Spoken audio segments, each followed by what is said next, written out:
Right, okay everyone, thanks for making it down here today. Today we're going to deal with something which many people have tried to find out a lot about, which is the Peter Power terror drills. These were 4 terror drills which were concurrent with the explosions, more or less, on July the 7th, 2005. And many people have asked me after reading my book or hearing about it what I saw about it, because I only briefly mentioned what I saw. Some of you may not know there was what they call a triage point on Tavistock Square itself, on the grass of Tavistock Square.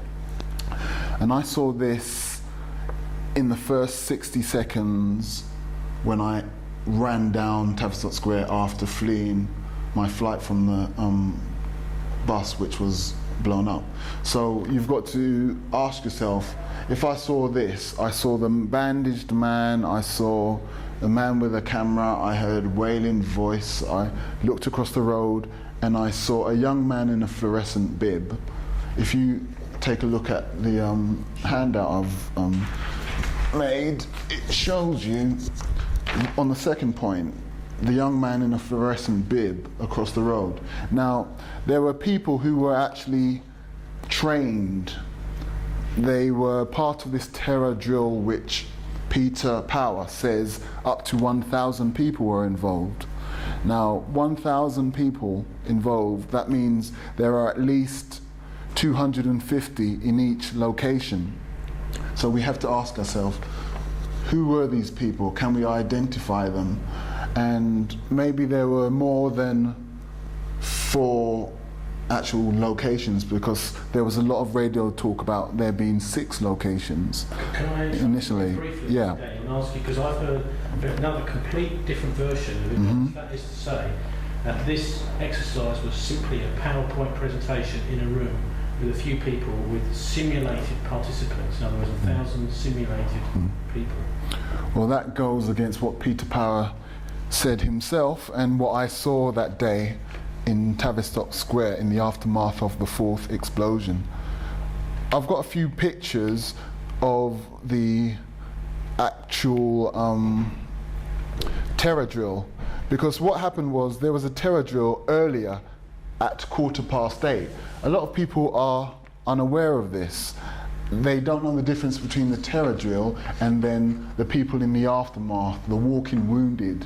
You see, if you look at this picture here, this was the actual terror drill itself. There were people outside at 8:15.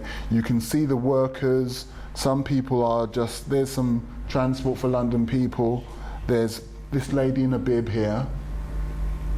There are these people in this warm protective stuff. None of these people's face is dirty and marked with the soot from the underground. That's one of the things you notice in this picture. There's a chap from the underground there, a lady having a little conversation and a smile with a colleague of some sort. And there are 3 images in this series which were taken at the same location, the same day at 8:15. So that is what I consider to be the terror drill, okay? Unlike that, we have post the actual terror drill, where there are people walking about after the actual explosions have taken place. As you can see, there's a lot of different stuff going on. People have real blood, people have soot and dirt from the underground, and so on and so forth. So that proves there in itself that the difference between the actual terror drills, which were done and dusted by 8:15, 8:20, and then the actual explosions, which many people lost their lives in. I think I've got another picture. This is a walking wounded at the location of Brunswick Square. So if you look at that, there's Brunswick Square in the background. Her face is covered in soot and ash. This is one of the people on the terror drill. Actually, that's later. If you look at this woman, she's walking around wearing one of these coats with a blanket, offering it to someone. And this is Tavistock Square, which was 9:47, an hour later. This chap here is called Tony Calabrese. If you look at him, Tony Calabrese, he is one of the people who was actually on the upper deck of the bus. He leapt off the bus and trying to save himself. His girlfriend, Tanya Calabrese, saw the people drawing the actual safety danger tape, please do not cross tape, across the Tavistock Square from the corner to the square itself. So these people are actual witnesses of the time that the explosion went off and how they were still preparing Tavistock Square as the explosion took place. There they are. That's the guy who was on the floor. His name is Tony, and the woman in front is called Tanya Calabrese. So you want to get a good look at those. There you go. And that's him down on the floor there. They're tending to him. He just leapt over the edge. The roof came up and off, and he just jumped out of there because he didn't know what was going on and he just wanted to save himself. But they're Australian nationals and they went back to Australia safe and sound. So that's another thing which needs to be clarified, what this woman saw, and you can't deny that she didn't see it because she's sitting next to her boyfriend who's down there on the floor. So Daniel, can you just remind us what actually happened on the top deck of the bus? The bus top actually got ripped off. Was it ripped off from the front or the back? The explosion was at the back of the bus. From where I was downstairs, I was standing in the part where baby buggies are normally kept. And what happened was the blast happened, the back of the bus kind of collapsed on top of the three ladies sitting on the back seats, on the back two seats. One of them, I never saw her again. Two of them were on the floor huddled down where I was, and they were about to scream. I don't know what, but nothing came out of their mouth. They were just in total fear and shock. So I departed to the right and I just ran off that bus within 10 or 15 seconds. But the blast actually tore the top of the bus off. And that meant that the people at the front were more or less unharmed, but the people at the back were sprawn, their remnants were sprawn all over the Tavistock Square. In fact, the blast was such that it jolted the bus forward about 6 or 7 feet.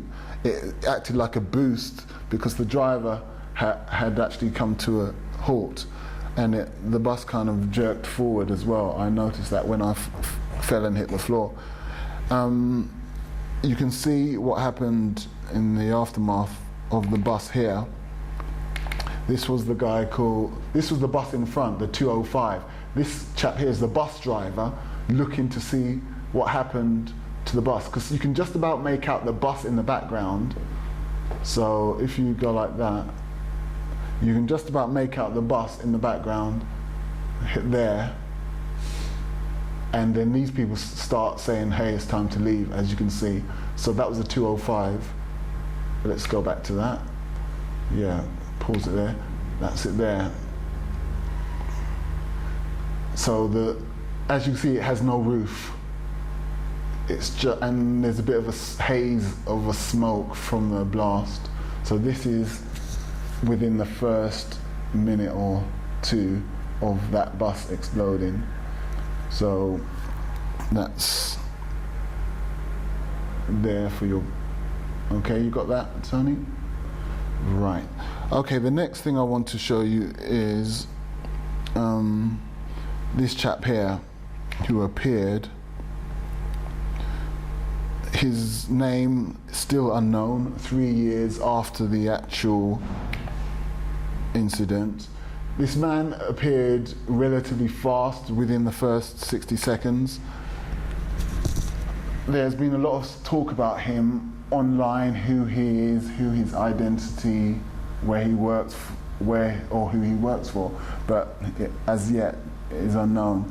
He was, it turned out, one of the people involved in the terror drill, one of the 1,000 or so people that Peter Powell spoke of. And I realised this because he was also spotted in Russell Square in the aftermath of the Russell Square, and then he was taken to Tavistock Square an hour later. If you want to have a look at this footage here, you'll be able to see how his journey went. Let me see, these guys carrying him off. Oh, that's him. I think we've seen that one. I think I'll move on for the moment and show you actually the map of where the bomb took place, and how, if you zoom in, this was where this guy was here, and the bomb was up here at the front. So you have to ask yourself, how can a man be on board the bus and actually receive such injuries and then be ahead of the bus when there was a lady who was covered in blood from the bus, the same blood that you see splattered up all over the British Medical Association. She was behind the bus at the time, so it gives you an indication of the blast's direction and where the people who died were located. This interesting character was located further up here, which is... that's quite an important addition. Can you just explain how you know that person was there just seconds after? Because I heard his voice initially. He was wailing, lying on the pavement, wailing, and as if he'd sustained some kind of injury. And the woman who was covered in blood from the shower of blood which was thrown over her as she walked behind the back of the bus, I was actually helping her at this point and trying to take her to a location further down the Tavistock Square, which was called Linton House, which is around here, not far from that bus stop which I just showed you people scattering from. So it's a place called Linton House, and we passed this interesting guy here at that.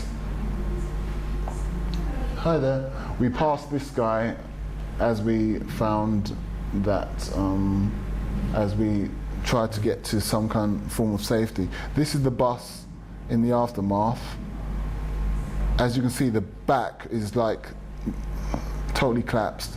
Where I was under here, and I was on the floor as well.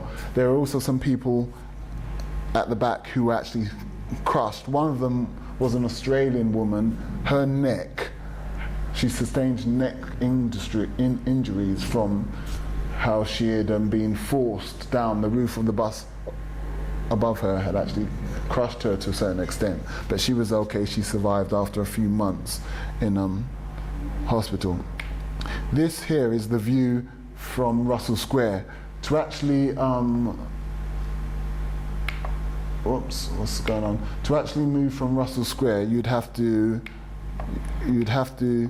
come out of here and walk down there, and that is where the actual terror drills were. That is a place called Brunswick Place. Yeah, the place called Brunswick Place, and that is where the real terror drill from the morning at 8:15 was carried out, and then the later one, you see the people with faces covered in ash and soot from the real explosion eventually turned up about an hour later.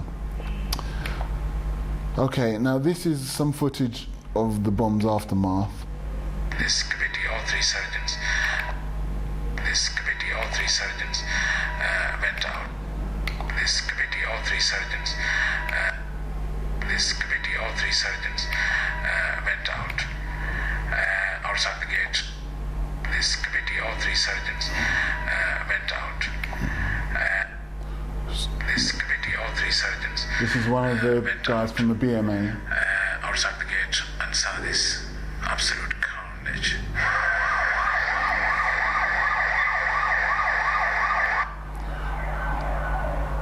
Okay. Right. If you have a look here, this is the scene afterwards. the back of the bus is totally collapsed. I think I'm hovering around here. I may have darted all the way down there to get as far away as I could initially, but then I kind of got curious about what was going on. If you notice, there's some doctor parked his Jag there, so that shows you how early it was, because that was removed. So the bus is the bus facing away from us? Or? It's facing away, it's facing down. So that's the back of the bus, that's the front of the bus. I don't remember anything of the... There's the Tony Calabrese down there being treated, so we can... Blast at all. There's myself catching a bit of a... wondering what's going on, whether should I stay or should I go. I woke up with my head on my knees and realised there was something in my mouth. Don't remember anything of the blast at all. I woke up with my head on my knees and realised there was something in my mouth. Now the thing that I kind of found confusing, they went to these people and said, can you please explain what happened on that bus? Now they have people like this lady who says she doesn't remember anything about the blast at all. And she had to be helped off the bus about 15 minutes afterwards. The two girls on the floor were too frightened to leave the bus. I just got out of there because I thought about, hey, maybe there's a secondary explosion about to take place. But the two girls were like cowering on the floor. Obviously they had no idea what was going on, but I knew instantly that it was a bomb, so I decided to get out of there. Now, for whatever reason, the media began to seek out survivors who had no recollection of the blast, and that's why today we're still scrambling around for this kind of proof. And the only proof up until now that things were pre-planned are Peter Power himself. So what I'll do is I'll go on to something to do with Peter Power, but first I'll show something to do with let me see this guy. Okay, this is another, if you look up there, that is the direction of Russell Square, and to her left down here is where Brunswick places. So all the actual survivors would have walked down that street, more or less. And who appears here?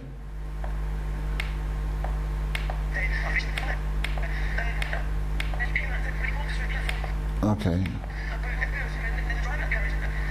There we have an interesting character.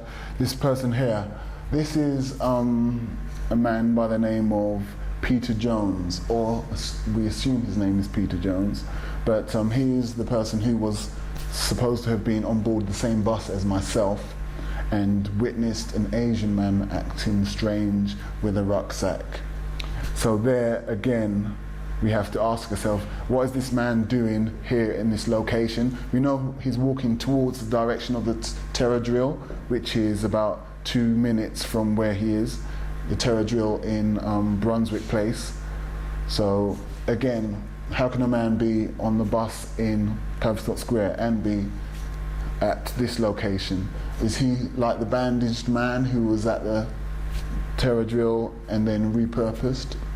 Anyway, this man had a lot to say about what went on the bus, even though he purported to be on the lower deck, and I never saw anyone fitting his description on the lower deck of the bus. I was the only male passenger on the lower deck of the bus in the last phase, and there were about 3 females and the bus driver, and that was it on the lower deck. Okay. Right. Are there any questions so far? Yeah. You're one of the weirdest things about the bus bomb for me is there's a strange picture with everybody who was on the top deck sort of stood on the top. I don't know if you've seen that picture. And they look as if they're a bit lost and they're not sure where they're supposed to be going. Now, I don't understand why those people were still there. If it was me, I would have got off the bus straight away. And I wonder if you've got any idea. I mean, was the stairway blocked or anything like that? The stairway was destroyed. So that's quite simply the reason why many people had to wait for some assistance to actually get off the bus. The stairway had collapsed. There was one woman who tried to get down there. Eventually, actually, she waited for someone, and she was actually extracted. But no one else got off that bus unassisted, apart from there was an old African man and another woman who kind of slid down the sloping back of the bus, and I saw them get off and walk down towards UCL, and there's evidence of that on the web. But other than that, everyone else had to wait to be extracted. It was quite confusing because the first thing I saw was those guys scratching their heads standing at the top of the bus as I got 25, 30, 40 meters away from it. And to me, it just didn't add up. If the bus had no roof, something had destroyed it, but there were people there. So that was one of the first things which said, oh, this is going to be one confusing day, you know. So I hope that answers your question to a certain extent. I also had another question someone asked me, which was the British Medical Association had some blood all over its kind of emblem, its logo, and this must have been some kind of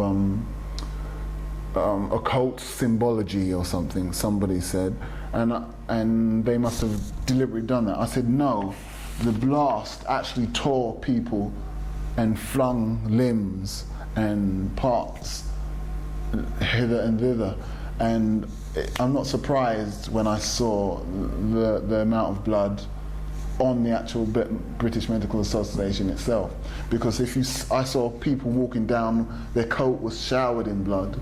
They had just been walking past, you know. They had blood all over their coat from head to toe. So if blood is going to be showered, there's no reason to expect that parts wouldn't be flung far and wide. So, yeah. Did you see the guy on the bus who they claim the suicide bomber? No, there's no evidence of any Asian person on the bus and on the lower deck of the bus. I mean, he probably would have blown himself to pieces anyway, so how would you know? I mean, so they this say. is an important thing, because you're on the lower deck, yeah. Right? You're not necessarily going to know if there's an Asian guy upstairs. I boarded that bus at Euston. I was about the fourth person to board it. I pushed in, okay? It was hectic out there, and I just wanted to get to work. So I actually stood there, and I asked the bus driver a question. I said, does this bus go to Angel? And then he said, no. And then I looked at him because I tried to get on the previous bus, and the African driver, the same African driver I showed you in that picture, told me you have to get the 30 from over there. So that made me doubt what the number 30 bus driver was saying, because this guy here had told me to get the next bus, and I got the next bus. Anyway, so for that reason I stood downstairs and waited for people to go past me, and they were all asking questions. They were as lost as me and saying, does this bus go here? Does this bus go King's Cross? Does this bus go everywhere? And then no one fit in the description of that guy. I think his name's Hasib Hussein. He's some big hefty guy with a big massive rucksack.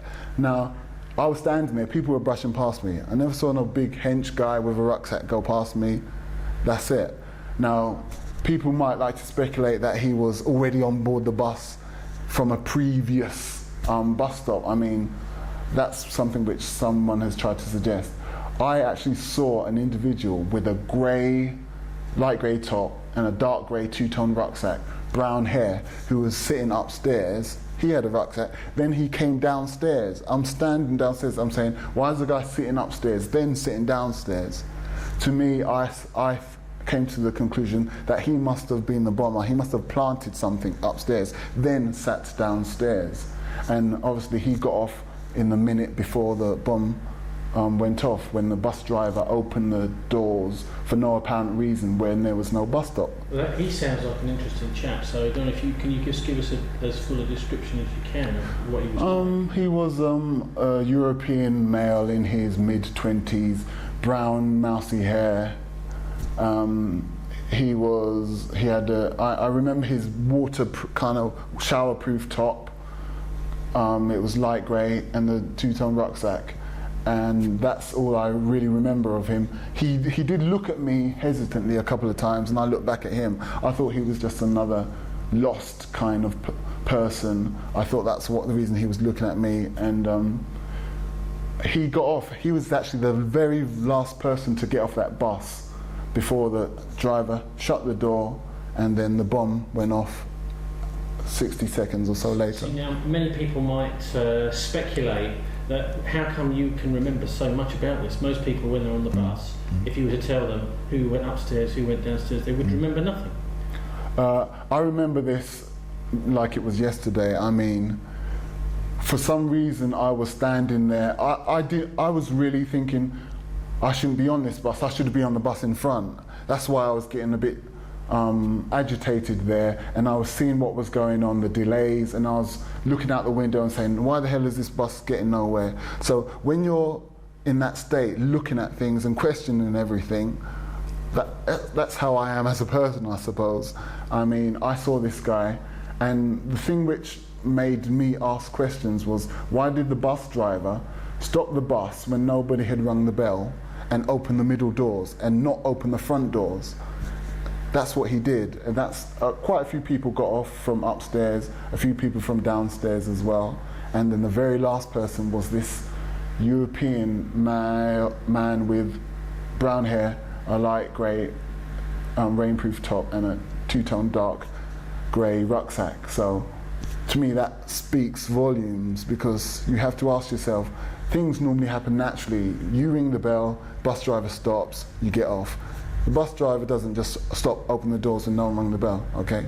That's all I'm saying. That was an irregularity which drew my attention. And then here we have the African bus driver from the 205 in front staring at what remains of the bus to the rear. Let's see if we can zoom in on that. Yeah, just about we can see the bus without a roof. And people were just in a panic.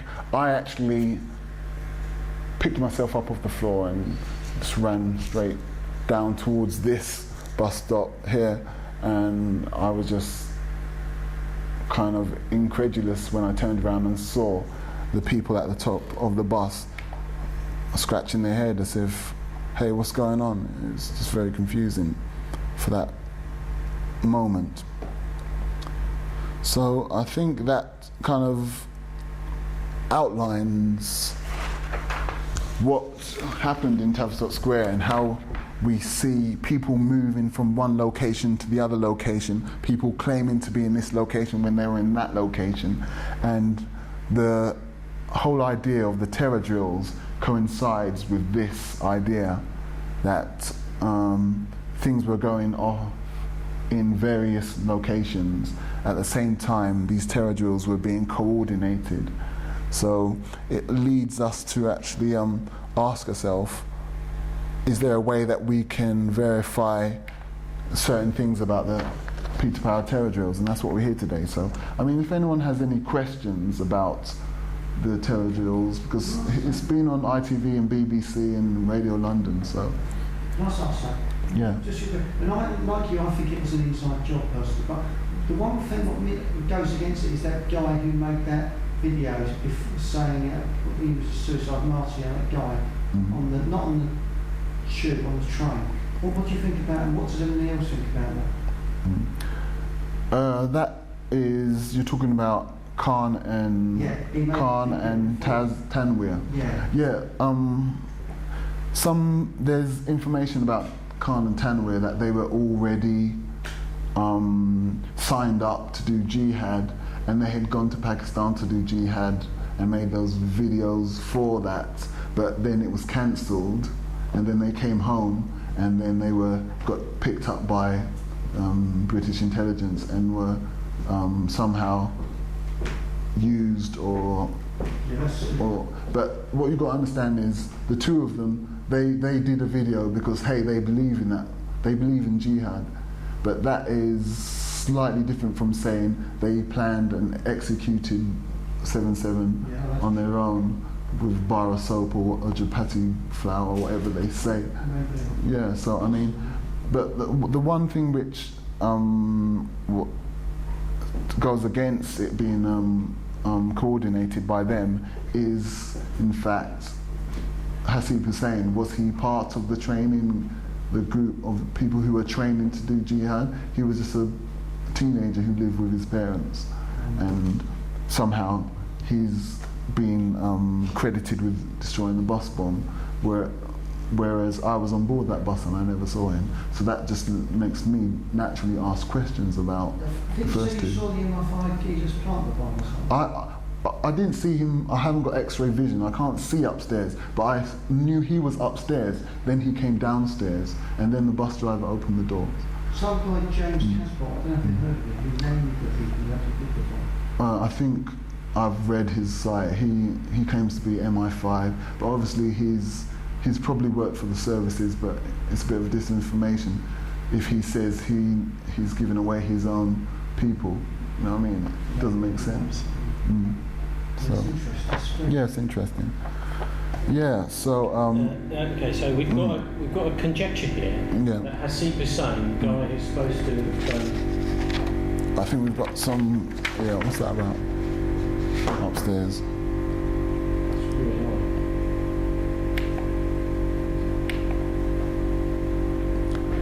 Let me see. I'll also try and. I'll tell you what. Let's just go for it anyway.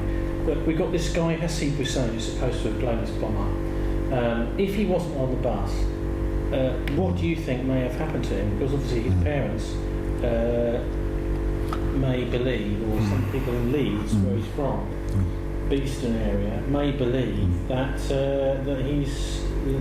he's done this. So if he wasn't on this bus, if what you're saying is correct, have you any idea what happened to him, or where he died? That's a very strange one. I mean, you've got to understand that terror is quite a big business for some people. So they have ways of disposing of people. Pretty, who knows what happened to him that day? But he turned up in the morgue in Old Street in the City of London with all the rest of the people, and there is indications that certain people died in certain locations and were moved to other locations. So I mean, if they're keeping all the bodies in the same area, it's quite simple and a straightforward process for that. And I don't know, do you have any idea of the condition of his body? No, because you see, these are really crucial facts. I mean, maybe the family do, maybe the family have seen the body. That is another piece of evidence that we've really not seen. Is that obviously if the guy's a suicide bomber, there's not going to be a lot left of his body. It's going to be putting back together body parts, really, into a body bag and into a coffin, for the funeral.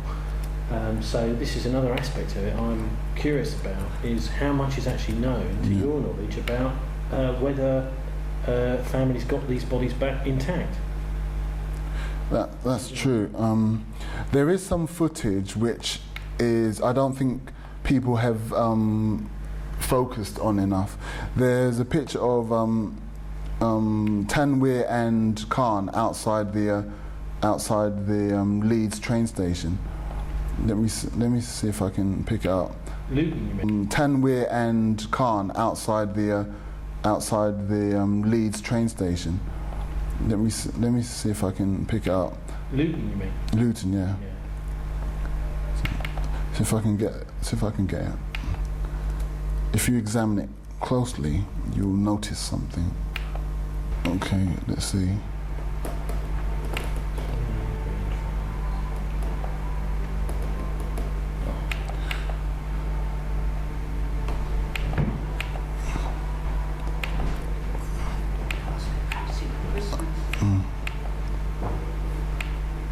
There was some footage, that's what I'm looking for. Actually, maybe you can just describe the footage and Yeah. if we can find it, we'll Yeah. stick it in. Okay, what happened was Tanweer and Khan are already at the train station. Now they're waiting for Jermaine Lindsay. Now as soon as Jermaine Lindsay shows up, watch what Tanweer does. Tanweer puts his left hand in his pocket and makes a phone call to someone. But you can just about spot it. So this gives me the impression that they had handlers, because as soon as Lindsay shows up, he contacts someone and say Lindsay has shown up. So I mean, that shows you that they could have been a fifth man. Some Well, people. they may have been phoning Hasib Hussein and say, where are you? You know. They may have been, but Hasib Hussein, was he on the same train as them? He was supposed to be with them, wasn't he? He was supposed to be. But I mean, when someone is calling to confirm like that, the way he did it, Tanweer was actually the leader. People think Khan is the leader. Khan was not, as if you look at Khan's demeanor. Khan, he's got one kid, he's got another kid on the way. He's a quiet sort of like person, although who knows, because he was a jihadist. That's his ideology. I'm not saying he's not a jihadist, that's his ideology.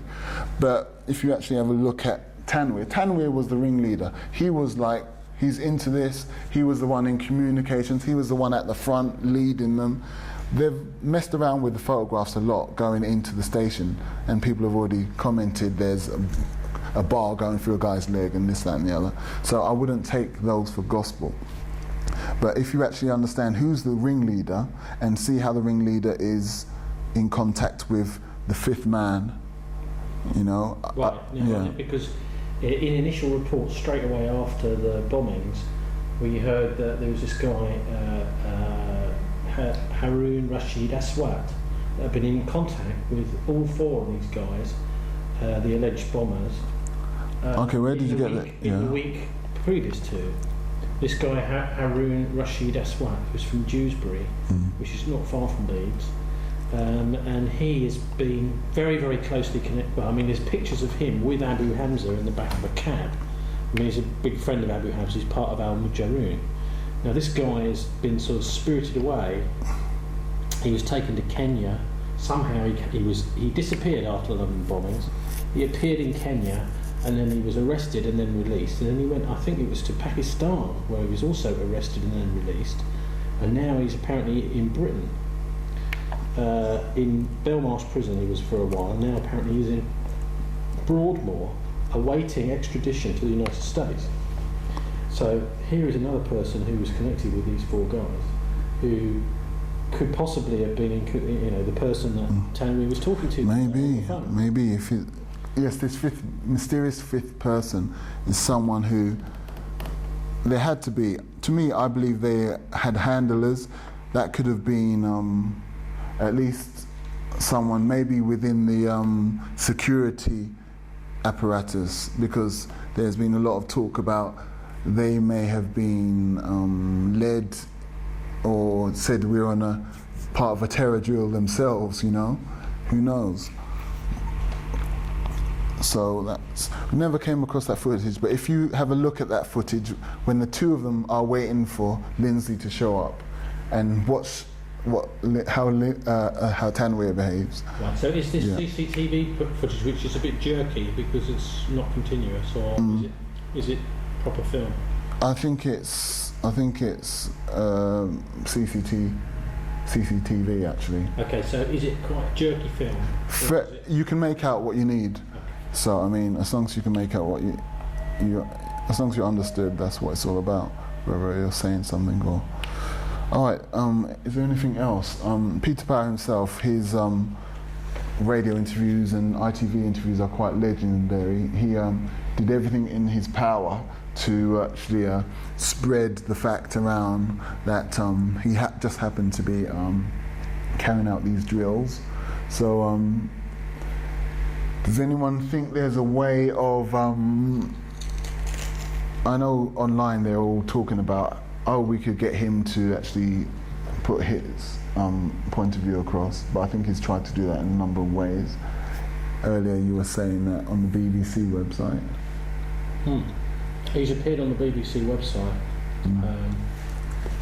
naming the company that he was doing the drills for. So you might want to have a look at that. Mike Rudin's blog. What was the name of the company? I can't remember, but it's up on Mike Rudin's blog. And the interesting thing about them is that it's a company that until about 2 years ago organised the main arms fair in Britain. Okay. That is to say, they have very, very close connections to private, what Eisenhower called the military-industrial intelligence complex, whatever. So, private profit through death and destruction is the company that is actually running this Visor Consultants Peter Power terror drill, which I found. I mean, the first I saw, I didn't realise the significance of it, the name of the company. But somebody on our forum pointed out, these are the people we were. He was someone that used to go down to Docklands to protest every year against the dicey arms fair, where some of the most powerful multinationals in the Western world, particularly US, British and French, market their weapons, including illegal weapons. Some things like torture equipment were on sale there. Electric shock batons, this kind of thing. Interesting. And this is the same company that was actually commissioned this Peter Power Visor Consultants. I mean, in any normal world, this would be explosive news. And the question is, how were they allowed to do that drill in the first place? Because they must have had permission. They do drills all the time. Yeah, it's true. Yeah, they do a lot of drills. And I think the thing is, why is it that this is not of no interest to the police? Mainstream media, Well, to the police as well. Yeah. Anyone that's actually investigating the London bombings. Now, it looks to me as if the police have pretty much given up on it all. What's your personal take on the bombs? What do you personally think? Well, I think the public and the press and the political classes have been conned by the London bombings into being getting behind further wars against Arabs for oil. But do you think it was a false flag terrorism operation? I mean, I don't know about the technical terms, but I don't think it's by any means certain that the four guys that everybody has been told and assumed actually did it. I mean, it's been trial by television, and there's been no inquest into these four guys' deaths, and there's been no inquiry. The other thing which makes me very suspicious is that the political capital that's to be gained from having an inquiry after it's been blocked by Blair and Brown, you would think that if Cameron wanted to pick up a few votes, he could stand up on a stage and say, I think there should be an inquiry. But he doesn't. In fact, he's totally against an inquiry. He believes that an inquiry would be a waste of time and money, and he's aggressively against it. Which is interesting, because David Davis appears to be supporting the idea of having an inquiry. I find it absolutely astounding, as an ex-reporter in a London radio station in GLR years ago, that the British establishment, that is to say that even the police are prepared to accept events as told to them by the Chief Commissioner of the Metropolitan Police on television. That is, to them, is enough evidence to say what happened that day. Not only that, but the mainstream media are willing to change their story in line to the story that the police changed. Because originally, the police were saying that forensic evidence said that the material used for the bombs was military-grade C4, and that they changed their story later. And this was backed up by the French police as well. I believe, and I've put on the record many times now, that if there is no inquiry, this will happen again. We will have further bomb attacks in London. And this, to me, is a matter of national security, and I find it incredible that the police and the media are just not interested in it. Yeah, but this is important too, Tony, because the police did change the story. First of all, they said it was military-grade C4 explosives, and they said that forensics proved that there was traces of C4 in all the scenes, all the bomb scenes. And then they changed the story and said, no, it was only TATP. But in actual fact, TATP is only used to detonate bombs. TATP cannot explain the massive explosion and the ripping apart of the metal. TATP can only detonate. It's not a proper explosive. So they changed their story. Yeah. Why did they change their story? Nafis Ahmed in his book suggests that it could be that they don't want people to join the dots together, and it's something to do with weapons grade C4 that has come from some source that they don't want people to know. And the mainstream media were quite happy to change their story without asking questions of the police, saying, well, hang on a minute, you told us that the forensics said it was C4, now you're saying it's only TATP. Yeah. What you've got to understand is there were 4 bombers. Right. The first 2 were Tanwi and Khan. Now these guys were, these guys were jihadists. So they brought along with them a couple of homemade devices. Okay, and they sat on board the trains. One of them was to Edge Railroad, the other was to wherever, and 5 or 6 people died. Okay, this was a homemade. Now, on the underground in the Russell Square explosion, about 26, 27 people died. On the bus, about more than a dozen people died. So you can see that there was a combination. 2 of them were just homemade, 2 of them were weapons grade. Now the ones that are weapons grade, we have to ask ourselves, were these guys, did they know what they were doing?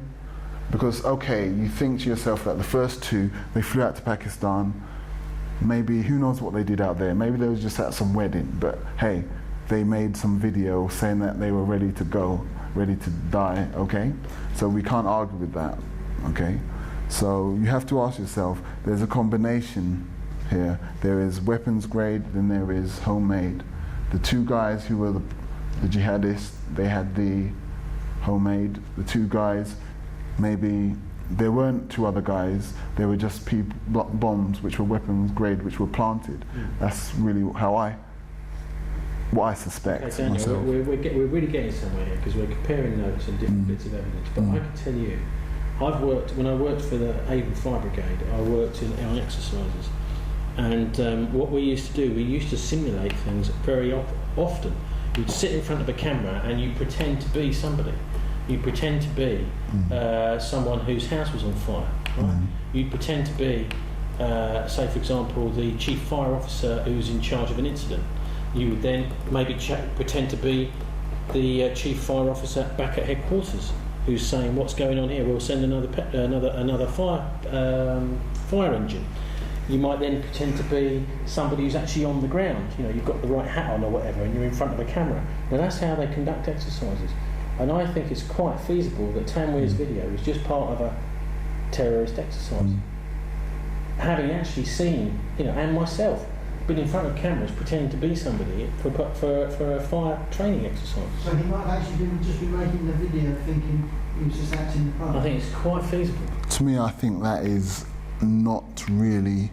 I've seen these exercises run, and if he is helping MI5 or whatever, if he thinks he's helping MI5, then and he's friendly with all these people, then it's perfectly feasible that he would be persuaded to sit down and say, right now, pretend you're a terrorist as part of the drill.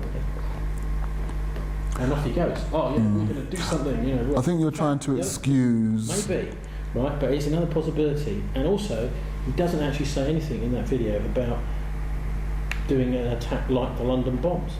He's talking about jihad as a struggle, and he doesn't make any kind of specific confession, if you want, about the London bombing. I read somewhere about some Zoom paper, there's a report about 3 blokes that have been shot secretly in Canary Wharf in East London. I don't know where I read it, so. Oh yeah, that's been mentioned on one of those, we managed was to it find it. the Row of Deep, not 7 DVD, what's it called? Yeah, it was a New Zealand press and one other as well. And somebody tried to find out the reporter, someone from our group. You remember? We were at a meeting. Jasper tried to phone up. I can't remember what it was. Well, I've got about another 8 minutes on here. I don't know how much Okay. what you're going to do. Let's have a look. Nice to have some sort of thing at the end, which is Well, rounding it up and basically, saying, Yeah. giving the book The a plug. reporter Yeah. who made that Okay. report, which would be very crucial to the whole thing. Is we need We're to find out highlighted on the right at the back in this image from Luton Station on the 7th of July, appeared in a video released by the Arabic TV station Al Jazeera, attempting to justify the atrocity and threatening further violence. What you have witnessed now is only the beginning of a string of attacks that will continue and become stronger until you pull your forces out of Afghanistan and Iraq, and until you stop your financial and military support to America and Israel. His statement blaming the British public for the terror attacks because of their support for Western governments and Israel using force in Islamic countries has been intercut with images of bomb testing and a map of London, and comments from I think Ayman that's a bit- al-Zawahiri, regarded as a leading figure in I think that's just BBC job basically. He did actually. I believe that he believed what he was saying in that video. So I'm not gonna deny there are people who feel that jihadism is something which they have to do and they commit to. But whether it's right or wrong, I'm not saying whether it's right or wrong. That's how people feel. I'm a man who is a Christian, and I know that some people find it absurd as well to believe that there's a Christ figure and thing like that, but that's how it goes. So I'm not going to be judgmental on that count. But I do actually think what you said about maybe that video was a test. No, I just believe he was. Sometimes you get picked up by the cops. Sometimes you get picked up by the police. I mean, I'm a person I haven't had any dealings with the police, but I know people who have, and what they do is they manipulate you to a point where they can use you. They won't necessarily come and do whatever it is you're doing, but they will manipulate you and use you. And I feel that's probably what happened to those two, and we can see the results. Myself, my own experiences, I've had involvement with anti-terrorist branch, and they were playing all these kind of psyops things with me, like, oh, why are you going to say it? They thought I wouldn't say anything, and I did. And then I totally locked myself off for a few months and decided what I'm going to do, because these people, I realised I saw something then. First they put me under suspicion of being a suspect, which I was saying, this has got to stop. And then after a while it wasn't stopping, even after they blamed these 4 individuals. So I said, I'm going to have to get my story out. I went to the press, and the press I realised the press were going to change my story. They were going to make me say that I saw Hasib Hussein on the bus, which was a lie. So I backed out of it. And then I wrote my book, The Fourth How are Bomb. they going to make you say something? They showed me a photograph and asked me to say, did you see this person on the bus? And I said no, and they said, remember back. You know how it is, they're trying to suggest. Obviously I'm not dumb enough to actually say I saw something which I didn't. It was one of those ones, so I mean, hey, I'm not going for it, fair enough. I was back to my own means. It was only. So did they show that? They showed me a picture. picture. Show you saying no, I didn't see this person. No, they showed me a picture of Hasib Hussein. This was before he was in the newspaper and everything like that. This was like days before, because I went to the press about a week after. But Hasib Hussein wasn't all over the newspapers until about 14, 15 days afterwards. Yeah. So they showed me this Asian kid, and I said, no, I never saw him. I never saw any dude. Are you sure you never saw him? Yeah, I'm certain. You know, so I could see what was going on. They needed something to hang it on, And so that was the police or the media saying that? that was a guy who worked for the Sunday Mirror. He worked for the Sunday Mirror, I was led to believe, but I've seen him on TV, he's working all over the place, who knows. But anyway, I didn't go for it, didn't buy it, and then I started keeping a notes of everything that was happening. There was these guys, I'm going to work, they're where I work, I'm going to eat lunch, they're where I'm eating lunch, I'm going to a jog in a park, they're in my park, stuff like that.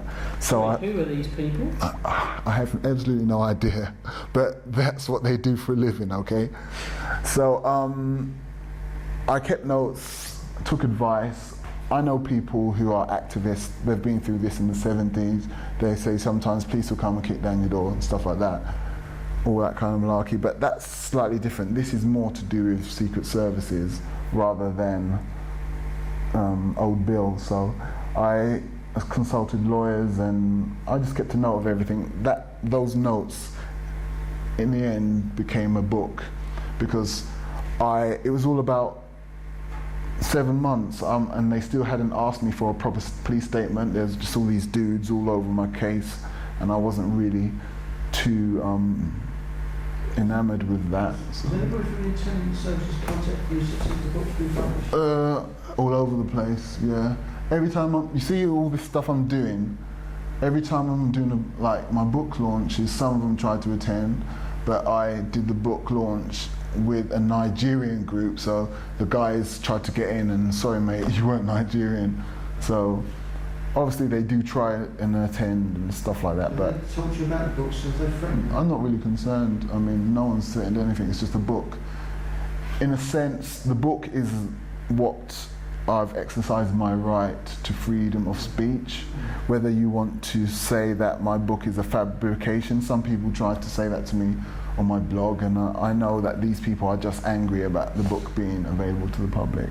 So the fourth bomb was launched in July the following year, and it's just been something which people are beginning to understand that we are being lied to. I mean, when Blair was doing his jiggery pokery, people got the sense that this new Labour that they loved so much wasn't all it had painted itself to be. So, I mean, the book stands there, but it is a kind of good thing about this country. They're trying to take away our rights. So, I mean, I'm gonna stamp on the ground and say, this is my right. They actually got some big ass lawyers to send me some stuff, and they even bought it off my website, and then they looked over it, but obviously people are still trying to keep a barge pole distance from it as we speak, because it's a bit of a hot potato. So how can anyone that's listening to this, get your book? There's a website called thefourthbomb.com which sells it. There are numerous shops in and around London, Houseman's and Centerprise, in King's Cross and in Dalston, and a few other shops in South London as well.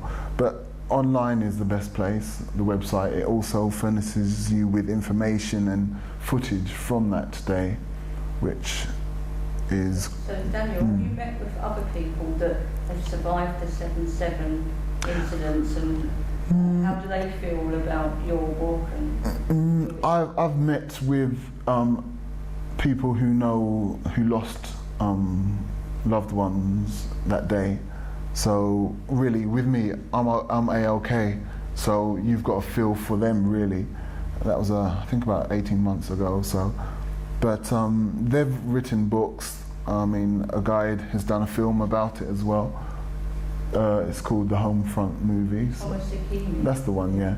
So people have actually created something out of this as a reminder that 7/7 happened on the streets of London, and it's something we've got to get to grips with, because our society is supposed to be the centre of democracy and things like that. So it's quite an eye-opener when you actually understand that. Do you get the sense that they're concerned that 7/7 is used to clamp down on our civil liberties?